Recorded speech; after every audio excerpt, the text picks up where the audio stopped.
अस्सलाम वालेकुम। आज हम पढ़ने जा रहे हैं फार्माकोडायनामिक्स। फार्माकोडायनामिक्स अगर आप लोग फार्माकोलॉजी स्टार्ट करने जा रहे हैं तो फार्माकोडायनामिक्स जो है ना आपको आपके टिप्स पे होनी चाहिए, फिंगर टिप्स पे होनी चाहिए आपकी। तो अब हम लोग आज फार्माकोडायनामिक्स का जो है मेजर पोर्शन जो है ये मैं लिपिन कोड से आपको करवाऊंगी और साथ इसमें मैंने कुछ कंपैरिजंस बनाए हुए हैं वो मैं आपको दिखाऊंगी, वहाँ से पढ़ाऊंगी। तो सबसे पहले तो आप मेरा चैनल सब्सक्राइब कर लें ताकि आपको नेक्स्ट जो भी मैं वीडियो अपलोड करूं आपको शो हो जाए। और इसी तरह हमारा जो हम लोग फार्माकोलॉजी और जो बाकी सब्जेक्ट्स को कवर कर रहे हैं वो कंटिन्यूअसली जो है आपको सारी वीडियोस मिलती जाए। और दूसरी बात ये कि जो मैं नोट्स शो करूँगी आपको उसको आपको लिखने की ज़रूरत नहीं है, मैं आपको पीडीएफ सेंड कर दूँगी।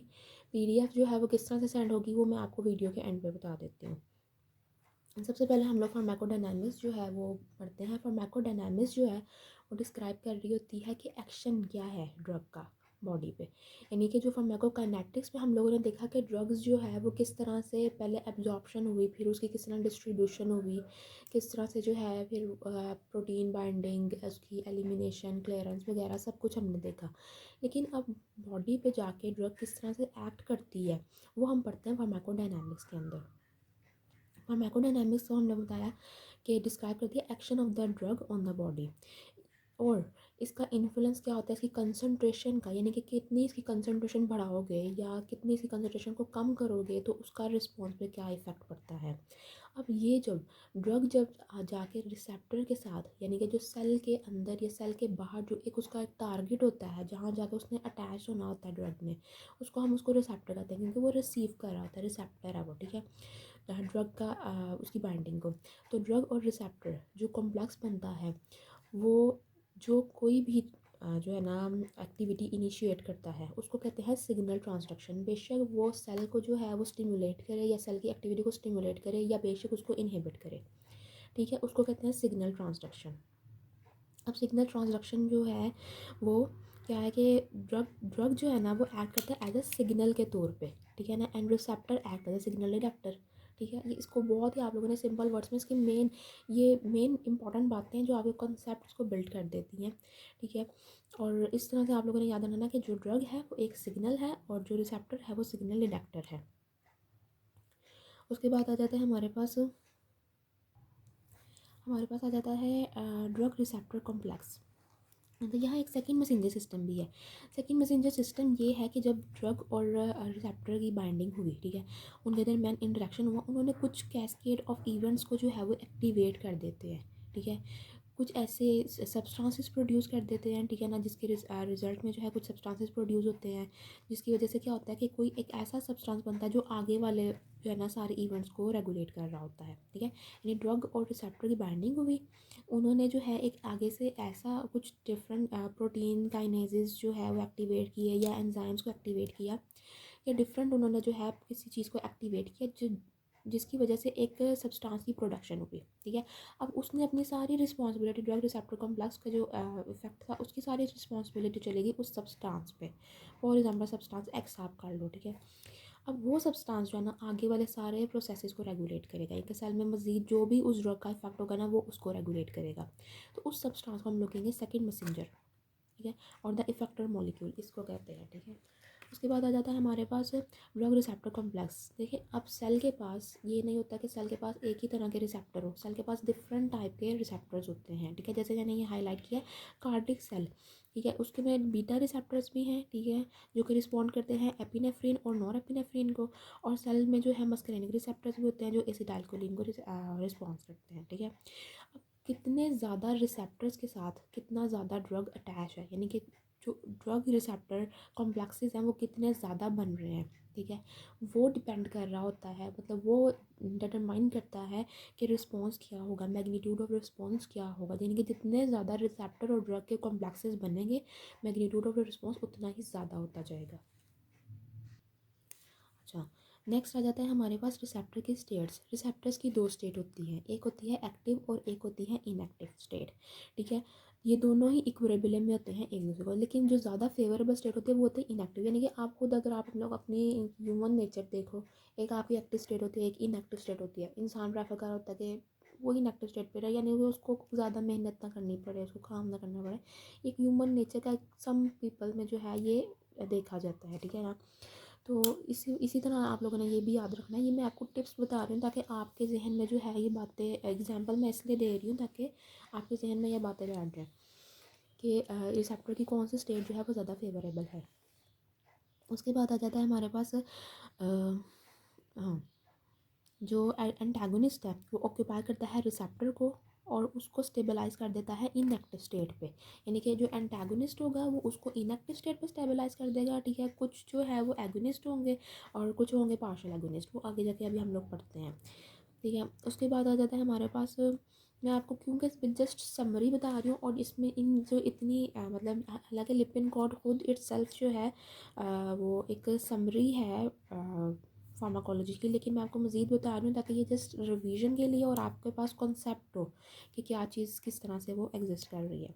उसके बाद मोस्ट इंपॉर्टेंट चीज़ जो आप लोग आगे भी पढ़ेंगे वो है रिसेप्टर फैमिलीज़। ये रिसेप्टर फैमिलीज़ जो है, जो फार्माकोलॉजी है वो डिफ़ाइन करती है रिसेप्टर को एज अ बायोलॉजिकल मॉलिक्यूल, ठीक है, जिसके साथ जो है वो ड्रग बाइंड करता है और मेजरेबल रिस्पॉन्स प्रोड्यूस करता है, ठीक है। यानी कि एक तरह से रिसेप्टर भी एक बायोलॉजिकल मॉलिक्यूल है। वो कोई, आप ये नहीं कह सकते कि वो एक स्पेसिफिक चीज़ है या फिर आप लोग कि वो एक मतलब डिफरेंट है, उसका बस बाइंडिंग का काम है और उसके साथ उसको कोई काम नहीं है। वो एक बायोलॉजिकल मॉलिक्यूल है जो इटसेल्फ जो है वो खुद भी एक्ट कर रहा होता है, ठीक है ना, जिसका कोई काम है, जिसका रिसेप्टर भी एगोनिस्ट भी अटैच है, एंटागोनिस्ट भी अटैच होता है, पार्शियल एगोनिस्ट अटैच होते हैं, ठीक है। लेकिन पहले हमारे लिए ये क्लियर करना ज़रूरी है कि किस तरह के रिसेप्टर्स होते हैं। यानी हम लोग बार बार जो रिसेप्टर्स का वर्ड पढ़ रहे हैं उसमें हमें यह पता होना चाहिए कि रिसेप्टर की जो है वो फैमिलीज़ कौन कौन सी है, किस किस तरह के रिसेप्टर्स एग्जिस्ट करते हैं। ये मैंने एक इन जो 4 रिसेप्टर की फैमिलीज़ हैं इनका मैंने ये कंपैरिजन बना दी है। इसकी मैं बात कर रही हूँ कि आपको ये नोट डाउन करने की ज़रूरत नहीं है। वैसे मैंने इसको एक्सट्रैक्ट जो लिया है, ये एक्सट्रैक्ट है लिपिनकॉर्ड से लिया है, लेकिन ये कंपैरिजन हर एक पर्सन के पास होना चाहिए, हर स्टूडेंट के पास होना चाहिए, क्योंकि ये रिवीजन में बहुत काम आता है। और दूसरा, जब एग्ज़ाम्स में जब इनका डिफरेंस पूछा जाता है या ये शॉर्ट क्वेश्चन 4 मार्क्स के क्वेश्चन में आते हैं, तो फिर आपको ये मेन इंपॉर्टेंट पॉइंट्स जो है वो अगर मतलब रिसेप्टर फैमिलीज़ आ जाती हैं 4 मार्क्स के क्वेश्चन में, तो ये सफिशेंट है अगर आप इस तरह से लिखो एक एक रिसेप्टर की, क्योंकि टाइम शॉर्ट होता है तो इसलिए, ठीक है। दूसरा, जब आपने किसी भी टेस्ट के लिए रिवाइज़ करना है, इसको पीपीएससी के लिए या कोई भी कंपटीशन एग्ज़ाम के लिए आपने जब इसको रिवाइज़ करना है तो फिर ये आपके बहुत काम आता है। अच्छा, सबसे पहले आ जाता है ligand gated ion channels. Ion channels भी आप इसको कह सकते हैं और लाइगेंड गेटेड रिसेप्टर्स भी कह सकते हैं। अच्छा, ये क्या होता है कि इसके साथ एक लाइगेंड ने आगे अटैच होना होता है और वो जो है फिर रिसेप्टर में जो है वो चेंजेस इंड्यूस करवाता है। Extra cellular part portion of the ligand gated ion channel, उसमें बाइंडिंग साइड, यानी कि जो सेल के बाहर जो उसका पार्ट है ना रिसेप्टर का, उसके ऊपर एक बाइंडिंग साइड लगी हुई है। अब जैसे ही उस बाइंडिंग साइड के साथ कोई चीज़ आगे अटैच होती है ना, तो जो शेप ऑफ द जो रिसेप्टर है ना वो चेंज होती है, ठीक है। यानी कि बाहर से कोई ड्रग आया, ठीक है, वो लगा है, उसके साथ अटैच हुआ है, जो आउटर पोर्शन था रिसेप्टर के साथ वो अटैच हुआ उसके साथ, और उसने इंड्यूस करवाया रिसेप्टर के जो शेप है ना उसकी चेंजेस हो गई हैं। यानी कि अब उसमें से आयन जा भी सकता है और आयन आ भी सकता है, यानी कि बाहर भी out from extra cellular to the intra cellular भी मूव कर सकता है, इंट्रा सेलुलर से एक्स्ट्रा सेलुलर भी मूव कर सकता है, ठीक है। इसका जो रिस्पॉन्स टाइम है, यानी कि एक लाइगेंड आगे अटैच हुआ, ठीक है, जैसे अब हम लोग कहते हैं, आगे हम लोग एग्जाम्पल अब पढ़ते हैं, एक ड्रग आगे अगर अटैच होता है तो वो कितनी देर तक रिसेप्टर की ओपनिंग या क्लोजिंग को वो इंड्यूस करवा सकता है, ये रिस्पॉन्स टाइम। ये रिस्पॉन्स टाइम बहुत इंपॉर्टेंट है।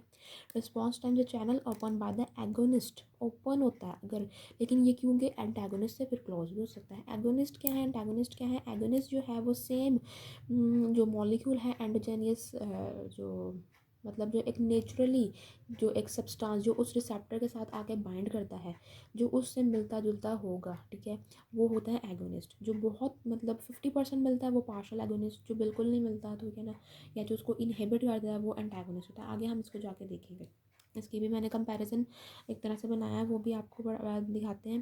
पहले हम रिसेप्टर्स को ज़रा क्लियर कर लें, क्योंकि इसके एक दफ़ा आपको याद हो गया तो आपके बहुत ज़्यादा एमसीक्यूज़ और आपका जो क्वेश्चन हैं वो कवर हो जाते हैं।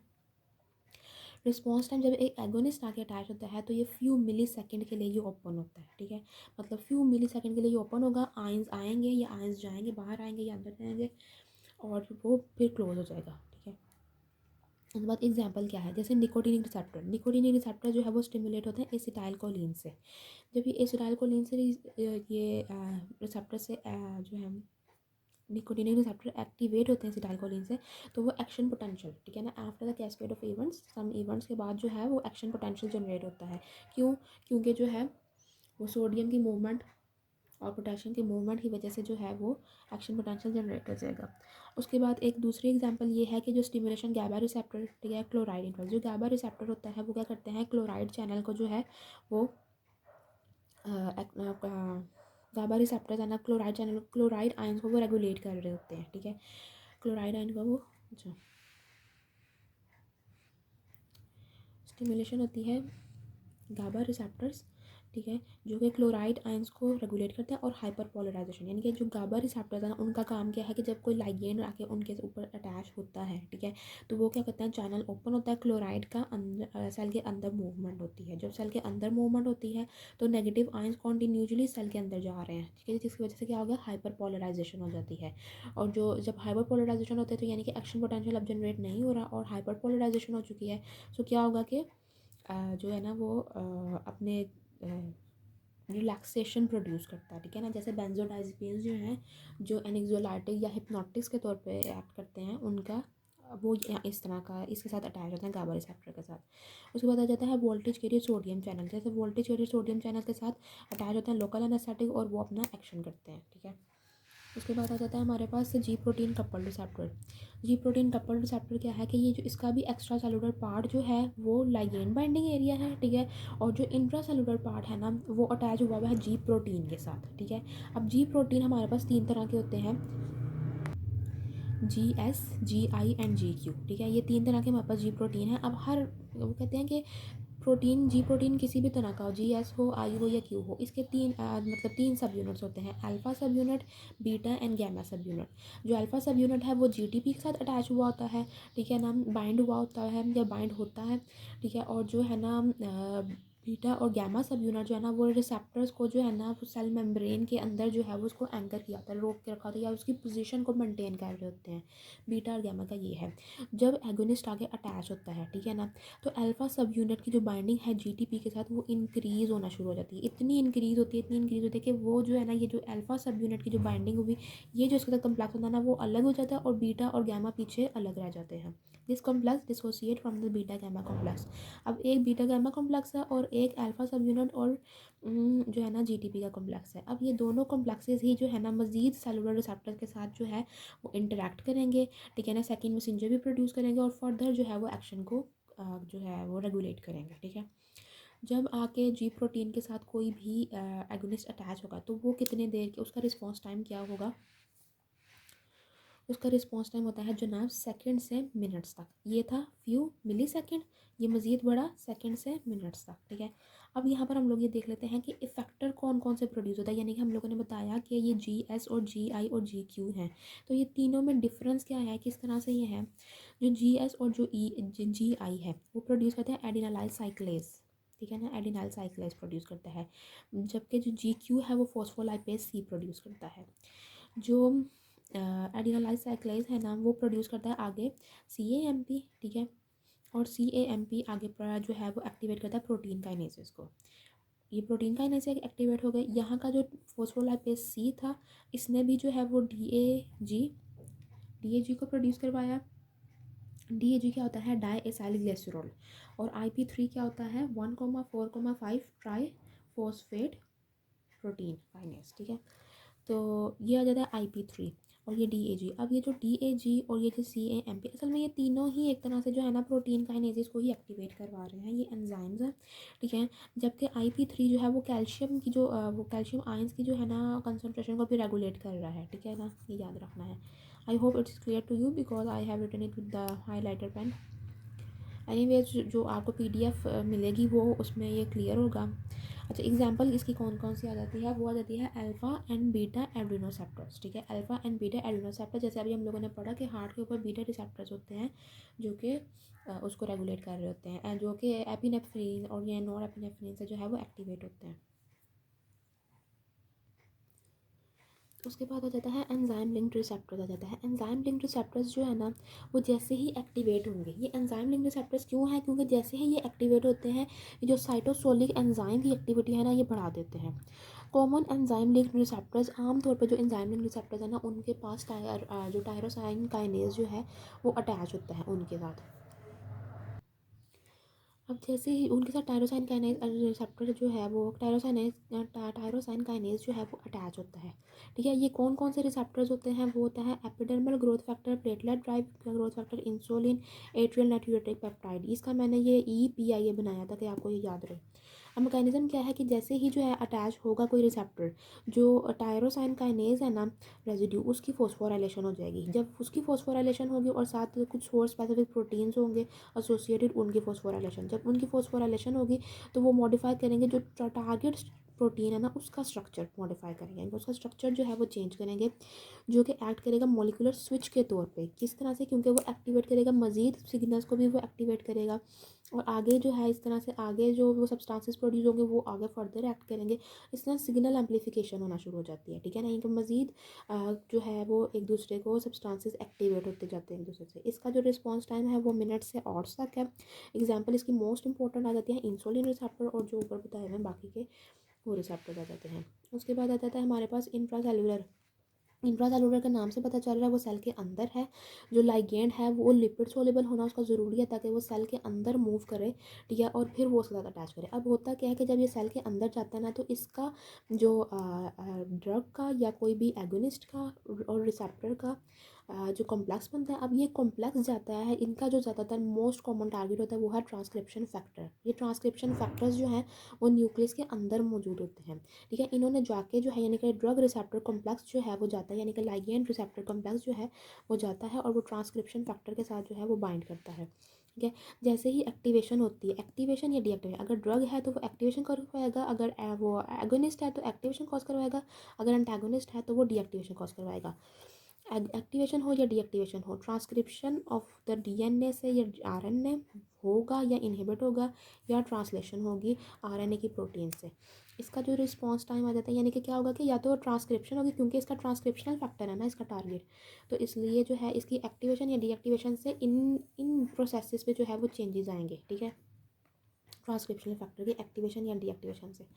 इसका रिस्पॉन्स टाइम आवर्स से डेज तक है। ठीक है ना, यानी कि घंटों से दिनों तक। क्यों? क्योंकि डीएनए एक सेल बन रहा है। ठीक है ना, सेल की फॉर्मेशन होनी है, तो वो फिर कुछ और घंटे लगते हैं या दिन भी लग जाता है। ठीक है, एग्जांपल इसकी most common steroid receptor, steroid hormones जो हैं वो इस तरह से एक्ट करते हैं, स्टेरॉयड हार्मोन्स आ जाते हैं। ठीक है, उसके बाद आ जाता है ट्यूब्यूलिन। ट्यूब्यूलिन भी एक प्रोटीन है, और पैक्लेटैक्सेल जो है वो कैंसर एजेंट है। जो कैंसर एजेंट है ना, ये ट्यूब्यूलिन के साथ जाके अटैच होता है, ताकि इसकी जो है पॉलीमराइजेशन ना हो, ताकि ये जो स्पिंडल है, माइक्रोट्यूब्यूल्स ना बने, माइक्रोट्यूब्यूल से स्पिंडल ना फॉर्मेशन हो, और क्रोमोसोम की सेपरेशन ना हो। क्रोमोसोम की सेपरेशन नहीं होगी तो सेल जो है वो डिवीजन नहीं होगी। ठीक है, तो वो सेल क्योंकि कैंसर में बहुत ज़्यादा सेल डिवाइड हो रहे होते हैं, बहुत ज़्यादा सेल बन रहे होते हैं, तो इस वजह से। ठीक है, और दूसरी बात ये आ जाती है कि इसके अलावा जो डाईहाइड्रोफोलेट रिडक्टेज एंजाइम है वो टारगेट होता है ट्राइमेथोप्रिम का, यानी ये जो ड्रग है ना ट्राइमेथोप्रिम, ये इस एंजाइम को इनहिबिट करता है। ठीक है, और 50S जो सब यूनिट राइबोसोम का है ना, वो टारगेट है मैक्रोलिड एंटीबायोटिक्स का। यानी कि आप ये कह सकते हैं कि इसका एक कोई स्पेसिफिक टारगेट नहीं है। ठीक है, इसका ट्यूब्यूलिन भी यानी कि प्रोटीन्स भी इसके टारगेट हैं। ठीक है, जो रिसेप्टर के तौर पे एक्ट करते हैं, एंजाइम्स भी रिसेप्टर के तौर पे एक्ट करते हैं, राइबोसोम्स भी रिसेप्टर के तौर पे एक्ट करते हैं। ठीक है ना, तो ये सब कुछ जो है वो डिपेंड करता है। इंट्रासेलुलर रिसेप्टर्स जो हैं वो फिर कौन कौन से हैं, वो कोई प्रोटीन भी हो सकता है, कोई एंजाइम भी हो सकता है, कोई राइबोसोम्स भी हो सकते हैं। ठीक है ना, तो ये इनका कंपैरिजन है। कंपैरिजन आपको ये जो नोट करने की ज़रूरत नहीं है, आपने मेरे चैनल को सब्सक्राइब करना है, और जो लिंक मैं अपने फेसबुक पेज का डिस्क्रिप्शन में दूँगी, उस पर मैसेज करना है स्क्रीनशॉट। जो आपने मेरा चैनल सब्सक्राइब किया, स्क्रीनशॉट लिया, उसको वहाँ पर जो है आपने फेसबुक पे मुझे मैसेंजर पे सेंड करना है, और मैं आपको जो हूँ ये इसका PDF सेंड कर दूँगी। बाकी का जो पार्ट है फार्माकोडायनामिक्स का वो नेक्स्ट वीडियो में मैं आपको बताती हूँ, जिसमें हम लोग पढ़ेंगे एगोनिस्ट क्या है, एंटागोनिस्ट क्या है, डोज रिस्पॉन्स कर्व्स क्या होते हैं, पोटेंसी, एफिकेसी, उस सब को हम लोग डील करेंगे।